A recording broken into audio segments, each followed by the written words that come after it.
dingue. On mange quoi ce soir?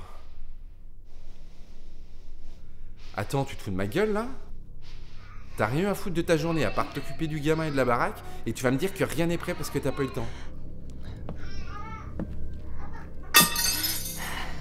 Mais rappelle-moi ce que je fous avec une moins que rien là, c'est moi qui me crève le cul au travail, qui vous donne tout, et c'est comme ça que tu me remercies, hein?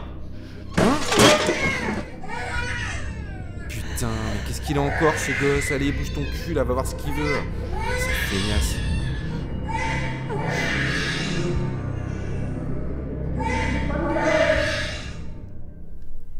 Je crois que c'est besoin d'aide.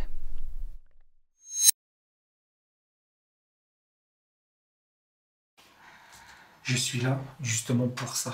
Ici, vous êtes en sécurité. Et n'ayez aucune crainte, vous pouvez tout m'expliquer. Il n'y aura aucun jugement, ça va très bien se passer. Ayez confiance.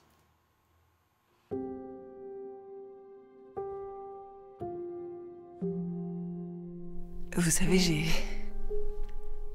jamais aimé un homme autant que lui. Il n'a pas toujours été comme ça. Au début, c'était anecdotique. Et puis c'est vrai qu'au travail, il a eu plus de responsabilités, plus de journées difficiles. Moi, je travaille plus depuis ma grossesse. Pas depuis la naissance de Léo.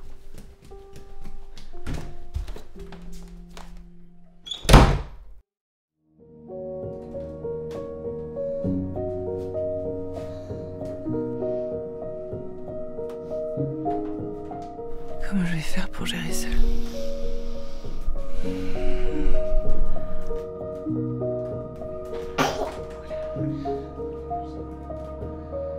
Qu'est-ce que mon fils va devenir? J'ai pas envie d'être celle qui lui retire son père. J'ai pas envie.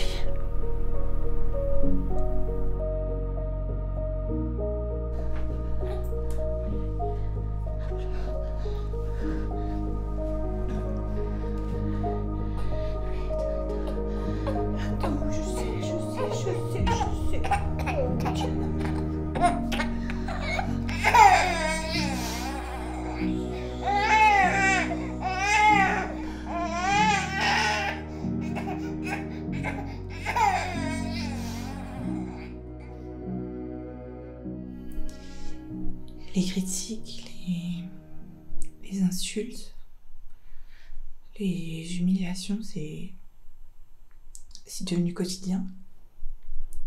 Ça peut lui arriver de me cracher dessus parce que le repas est pas à son goût ou juste trop froid. Et là, dernièrement, il m'a jeté dessus une casserole d'eau bouillante qui a failli atterrir sur Léo. Et c'est là que j'ai compris qu'il fallait que ça s'arrête. Lorsque vous me parlez de Léo, Léo c'est votre fils? D'accord. Alors, on va aborder un petit peu d'autres questions qui sont assez importantes et qui sont assez dérangeantes. Mais est-ce qu'il a déjà commis sur vous des violences sexuelles? Je comprends très bien, hein, je sais que c'est pas facile d'en parler, hein, je veux dire, c'est vraiment la partie privée, la partie intime, mais vraiment dans le cadre de la procédure, de cette procédure, c'est vraiment très important d'avoir ce genre d'élément qui va quand même démontrer, je veux dire, la violence dont vous êtes victime. Vous avez fait la première étape, celle d'en parler, et c'est souvent la plus difficile. Mais maintenant, ça serait une bonne chose que vous alliez porter plainte. Vous pouvez le faire à tout moment dans une brigade de gendarmerie ou dans un commissariat de police. Vous habitez en ville ou à la campagne? Vous êtes toujours avec moi? Vous savez, le comportement de votre compagnon n'est pas normal et les violences dont vous êtes victime sont graves. Aujourd'hui, les affaires de violence conjugale sont une priorité. Votre plainte ne pourra pas être refusée et sera traitée rapidement.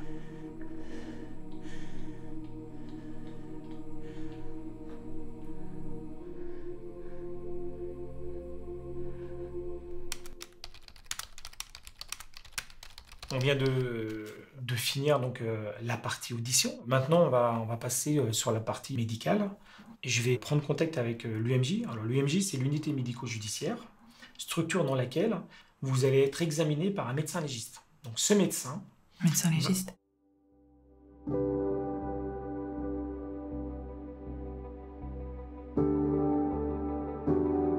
Je vais vous examiner avec votre accord pour décrire les blessures que vous présentez et évaluer l'impact des violences occasionnées par votre conjoint. Après ça, je vais rédiger un certificat pour décrire ces blessures et les interpréter, que je transmettrai à la justice dans le cadre de la procédure. Sauf que moi, j'ai pas ça. J'ai pas de blessures ou de marques sur le corps, ça, je sais pas. Alors vous savez, les violences conjugales, ça ne se résume pas aux coups et aux blessures physiques. Toutes les agressions verbales, psychologiques, le climat de tension, de peur dans lequel vous pouvez vivre avec votre fils vont également avoir un impact sur votre bien-être et votre santé. Après, les infirmières et les psychologues de notre unité peuvent également vous écouter et vous orienter vers différentes structures qui pourront vous aider à leur tour. Je tenais tout d'abord à vous dire que vous n'êtes pas seul. Je suis juriste à l'association France Victimes 54. On est une association d'aide aux victimes et on est là pour vous informer et surtout vous accompagner tout au long de la procédure. Comme je vous ai indiqué au téléphone, c'est le procureur qui nous a transmis vos coordonnées à la suite de votre dépôt de plainte afin qu'on puisse se rencontrer, échanger, évaluer un petit peu votre situation et aussi vous orienter vers les structures qui pourraient répondre à vos besoins. On peut déjà envisager de prendre contact avec un avocat. Si vous n'en avez pas, il existe une permanence dédiée pour les victimes. Je crois que vous avez un enfant ? Oui. J'ai un petit garçon. Il a quel âge ? Il a 4 mois. Là. D'accord. Alors si vous ne vous sentez pas en sécurité actuellement au domicile et le temps de la procédure, on peut aussi prendre contact avec l'association Arelia qui pourra vous aider à trouver un hébergement d'urgence. Parce que là, la priorité, c'est aussi de vous mettre en sécurité, vous et votre fils. Cela vous permettra aussi de souffler un petit peu après toutes les démarches que vous avez entreprises.